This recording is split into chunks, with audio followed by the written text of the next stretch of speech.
Hello, welcome to Values, Virtues, Ethics and Morality. I am Mangela Pillay, and for those of you who have been following this series, we welcome once again Sister Denise, who is an experienced practitioner of Rajyoga Meditation with the Brahma Kumaris. The topic for today's show is one that's extremely interesting. It's called The Impact of Ego on One's Value System, the impact of one's ego on one's value system. Throughout this show, we've been asking you to introspect, to take a good look at your inner self and to ask yourself, what is the state of your own conscience? What are your own personal ethics, your values, your morals? Is it working for you? Are you causing yourself harm in any way? We ask that you sit and listen to the show with an open mind in order to absorb the full impact of what a yogi with 40 years of spiritual experience behind her has to share. Sister Denise, thank you so much for joining us today, and a very, very warm welcome. Thank you, Mangela. It's always a pleasure to have you on our show. Sister Denise, let's look at something called ego and its impact on one's value system.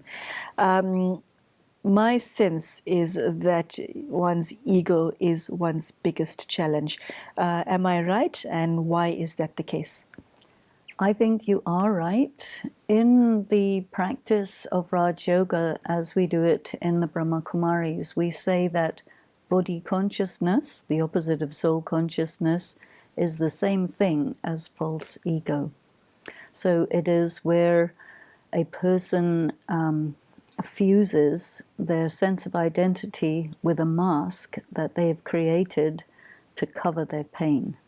Mm-hmm. And when the ego is attacked in any way or feels threatened in any way, then you will feel your pain. So the person with ego has great interest in maintaining the positioning of the ego. And the great difficulty is that you cannot see your own ego, but other people can. So if they will say to you, this is your ego, you will say, I don't see it. Something wrong with you. I don't have any ego, So in order for a person to see their own ego, there's a lot of things that you can do, work that you can do to cause the ego to show itself. Because unless it shows itself, you can't take it down. Mm. And why is it necessary to take it down? The reason I'm asking this is because everyone in the world has one. Why should you take it down? Is it not there for a reason? Well, it's there as a cover. It covers your pain. So ego covers pain? Yes. Okay. So, Sister Denise, say if somebody is a university professor and... Well, let me say one more thing about ego, which I think is quite important, and that is that ego is the substitute for the real self. So it is an imposter, it is fake. Mm. So one very often will identify with one's profession. Mm. Then you would have ego of your profession and say, I am a university professor, say. And then you have a therefore. I am a university professor, therefore I know better than you. That doesn't necessarily follow, but the ego of that nature will create a logical inconsistency and incoherence. What makes somebody so blind that even though they're faced with overwhelming evidence of their own ego, they still refuse to see it? What is that blindness? And why are we so reluctant to look at our inner weaknesses in context of the fact that it prevents us from being as honest as we'd like to be, as having as much integrity as we'd like to have? Because you're fused with the ego. You think the ego is your own soul. And so therefore you defend it, you see. Mm. If you don't defend it, then it's losing face, it's suicide, it's awful, Tremendous pain occurs when the ego is taken down. And so you do anything and everything to hold it in place. Okay, so when someone says, I am a university professor, when someone says, I am a racing car driver, when someone says, I am a housewife, are you saying that is not actually who you are? Well, it's not. It's not that you are a racing car driver. You are a person who races cars, but you don't do that 24 hours a day, 7 days a week. You do it sometimes. But if you say that's what you are, that means you're identifying with an activity that you do to the exclusion of everything else. So then it becomes, anyway, biased and imbalanced. You identify with this ego mask, and then you have lost yourself.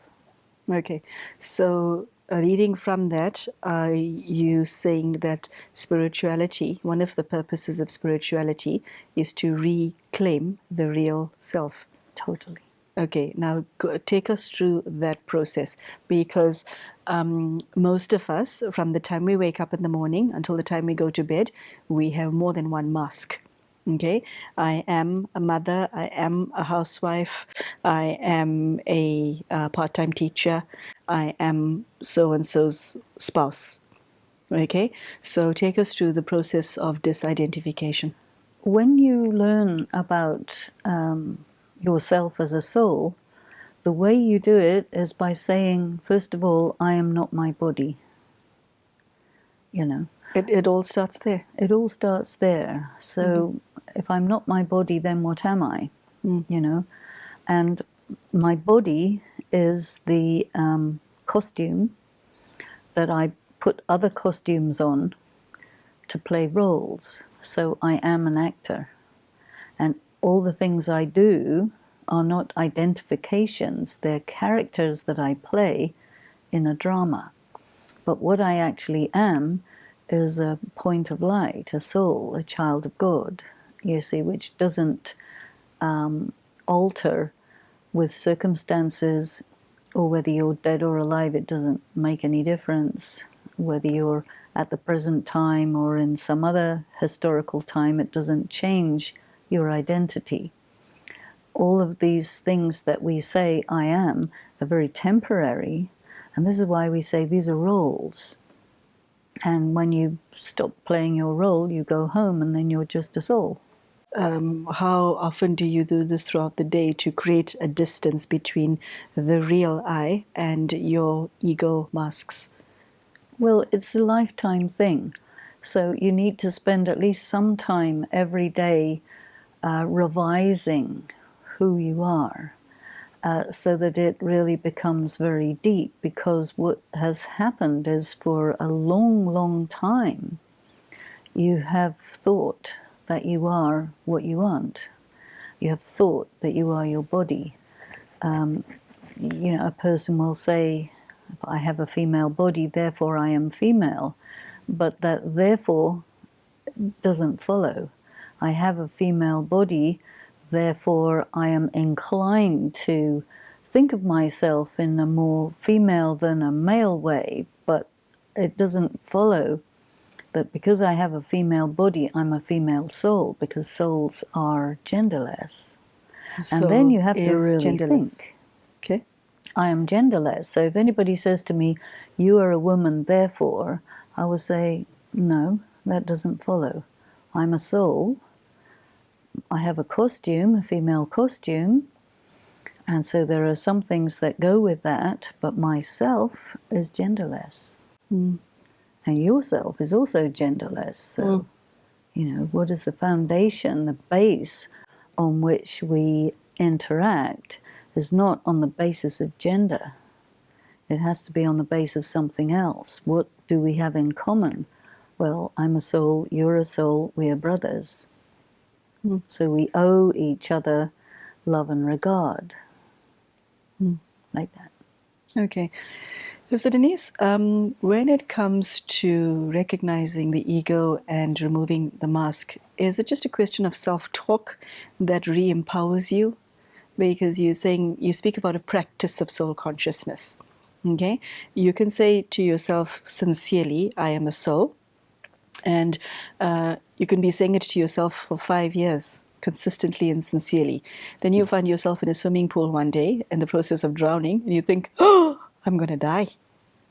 What is that? That means that you've understood it intellectually, but you haven't made it real.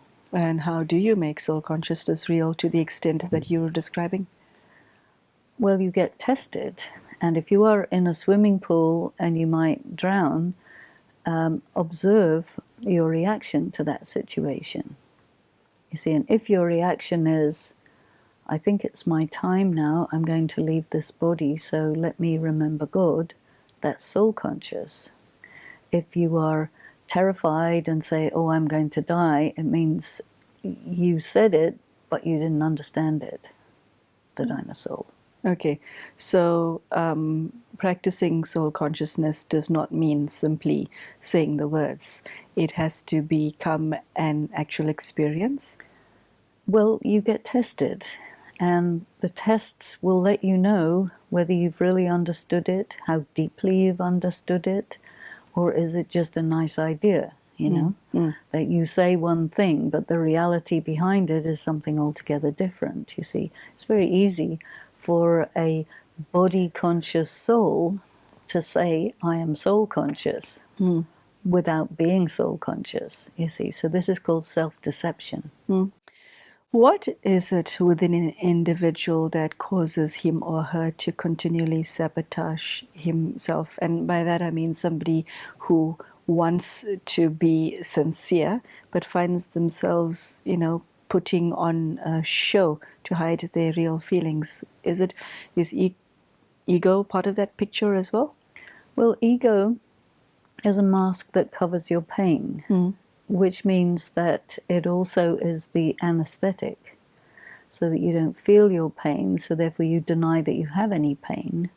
But if anything happens to your ego, you start feeling your pain, you're going to hold on tight to your ego, because if it falls down, then you are unbearably vulnerable, and you would do anything to not be in that situation.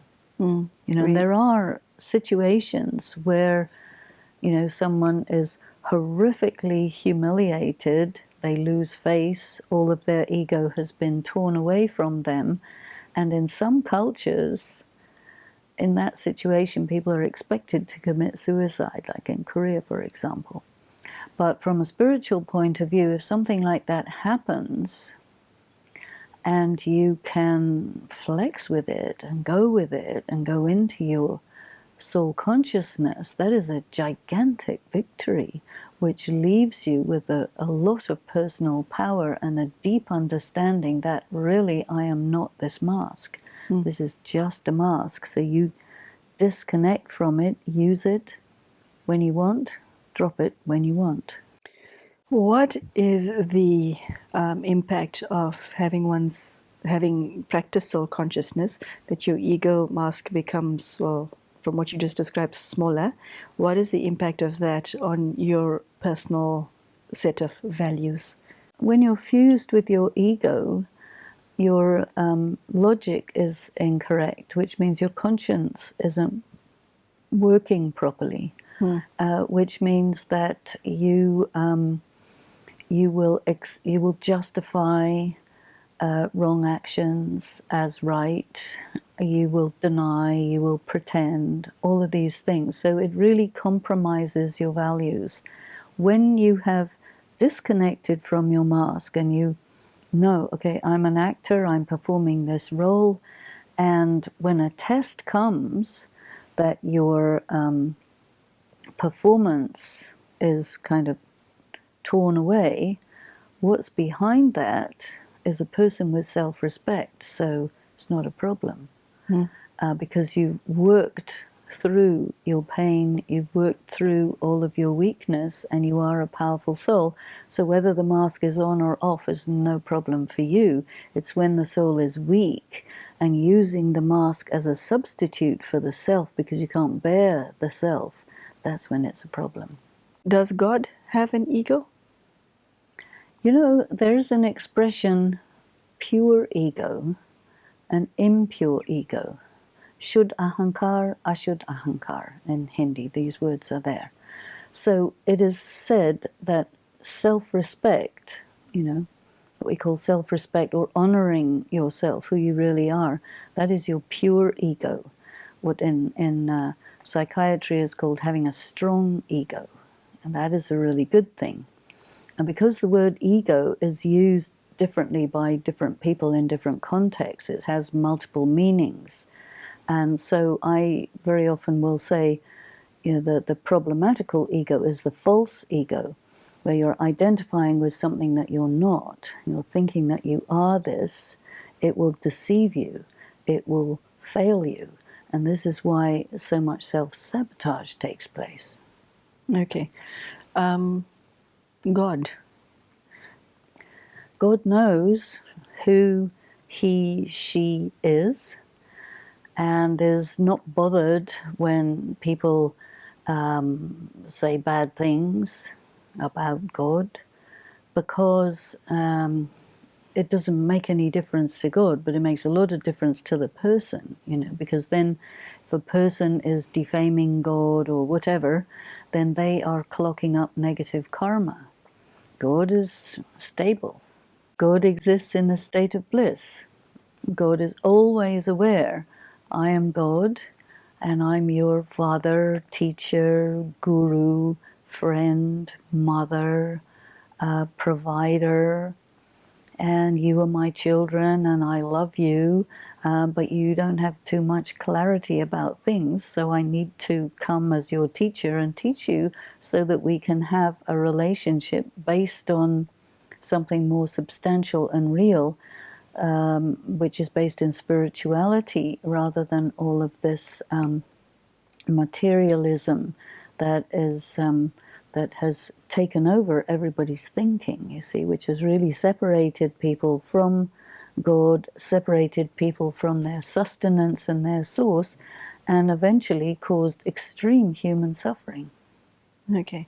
So what is God's role in helping one on one's soul conscious path? How is his presence of assistance to a soul in the context of removing one's ego? It is said for God that God creates people in his own image, and people have thought that that means God is a man. But in fact, it's much more subtle than that. The child of God would have all the characteristics of the mother and the father. And so I think the creative process in terms of the relationship between the Supreme Soul and a soul is that the Supreme Soul provides all the attributes of him, herself, and all the treasures so that the soul becomes almost exactly like God, a little bit different. You can never become God, but you can become very like God. At the moment, everybody's extremely unlike God. And so the influence, the kind of like an osmosis process, which is also known as the color of the company, so that being in contact with God means that you become so colored by God, that you become so like God, that you become unlike your ungodly self, and you become a more and more godly being, which also means that you become more and more in harmony with the other people, even though they're very different, but you can be in harmony as opposed to complete dissonance, which is what we are now. Removing one's ego, he said, makes one vulnerable and causes one pain. Does that mean spirituality is a life filled with pain? Because life, and by that I mean not creating pain, but exposing existing pain. That's a very uncomfortable way to live, surely. Well, what spirituality does is it gradually makes you immune to pain, so that you can then bear the pain of seeing how far away you have become from yourself, or how much you have been weighed down by the burden of your negative actions, which is also a kind of pain. So then you start to drop all of those things that cause pain, and because you are tolerant, because you can accommodate all these attributes about yourself, you are then able to transform. So, I mean, a person of spiritual practice does develop immunity to pain, resilience, tolerance, all of these things. We call them powers, you see. And if you don't need powers, well, you wouldn't accumulate them. You surely need them in order to get where you want to go. But it doesn't make it a bad thing. Okay. So from what I just understood, that one has to remove one's ego, become vulnerable, face the pain. That sounds like the beginning of the journey. Where do you go from there? Maybe that's not the beginning of the journey. The beginning of the journey is more like you have anxiety, you have confusion, etc., and you experience relief. Then you move to another stage where you start to face some, obstacles. Then you realize you need to grow a bit and get a bit of power and start to accumulate some understanding, some virtues. Then you have to face some big tests, and then you become good at your tests. So there's many, many different stages along the way, but effectively you get stronger and more flexible and more comfortable as you go ahead, although your exams become more difficult as you go ahead. So you need to kind of keep up with yourself. Okay.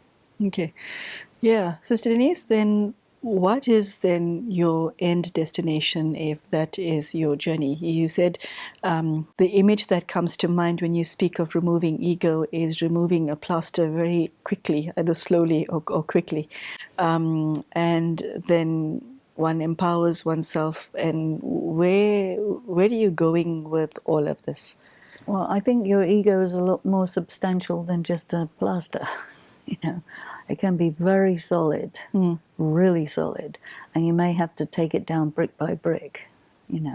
I think that one description of your destination is to have all of your needs fulfilled by one, so that you are not using any people, places, or things to bolster you or shore you up, but you are just taking your full nurturing from one and becoming really a godlike person.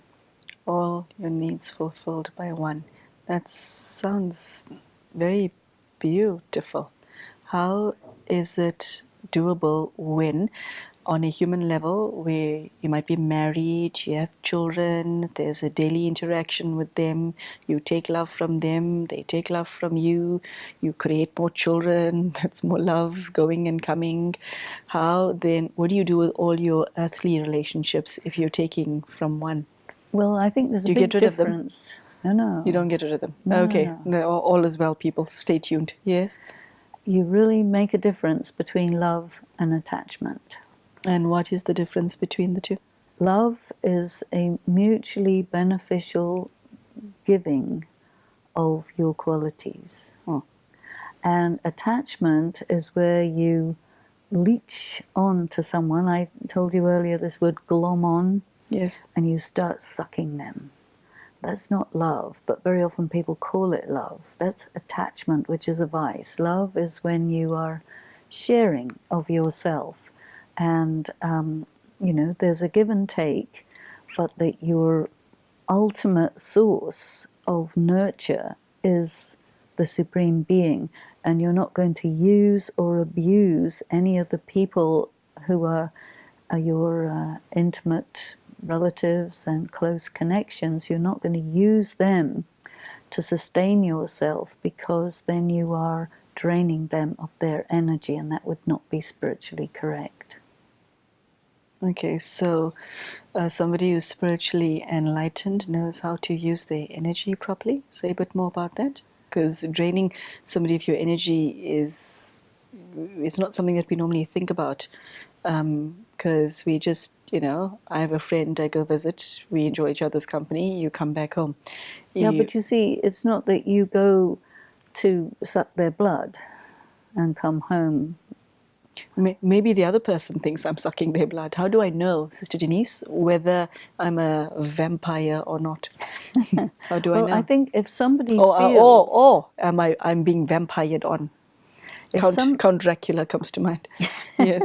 if someone feels that they're being drained by contact with you, they probably are. And they will probably find ways to limit that contact. But when you force yourself upon a person because you're really using them for your own nourishment, then that becomes a real violation. That's a real negative karma. And so we have, some credit with each other. We're willing to give a bit, take a bit, like that, share. But there's a kind of natural limit beyond which it becomes incorrect. Okay, so one, practice the soul consciousness. You get rid of your ego through your spiritual practice. You take from God. And one of the destinations you mentioned is having all relationships with one, or having all your needs by one, all your needs fulfilled by one. I see. Okay, and is that it? Is there anything more? Well, the end of your life is a very delicate moment. Yeah, you're dying. Yes. And people don't know how to do that. But hold on, people don't know how to die. No.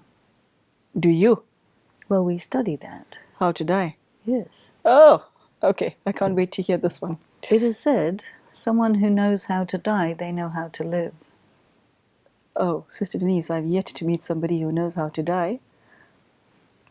When you learn about yourself as a discarnate soul who is embodied in a physical form to perform a role, then progressively you know that you are not your body. So when the time comes to go from this body, it becomes a very powerful action in which you release yourself from your body and you direct yourself towards God. That is the accurate way to go.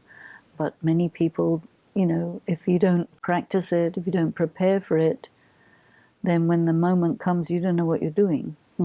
And so you get, as it were, taken by death, which means you're taken by your karma. And we don't want that to happen. What do you want to happen? We want to leave the body voluntarily so that wish coincides with the right time. Everything comes together and you go to God. This is to kind of assert your immortality as a soul. Sometimes it could even be called a conquest over death. Sure. I feel that we should have another show entitled How to Die. Okay, well, unfortunately, that's all we have time for. So on that immortal note, we'll have to call today's talk to an end. Extremely, extremely interesting. I've never heard anyone say one has to learn how to die, but this show is nothing if not educational. I do thank Sister Denise for joining us today and sharing her exceptional depth and wisdom. As you can see, she has thought about that which she has shared today very deeply. I hope it has touched not just your head, but your heart. I hope that you found something in this show that is of value to you. And of particular interest to me is the fact that there is almost like a spiritual responsibility on each of our shoulders to overcome our own ego, not for just our own selves, but for the people we love and the world. It's a very, very deep message to face your pain and become a better person as a result of it. A very deep and profound message, and I hope that you take the power that is shared today and make it a permanent part of your life. Thank you so much for joining us. Thank you and goodbye.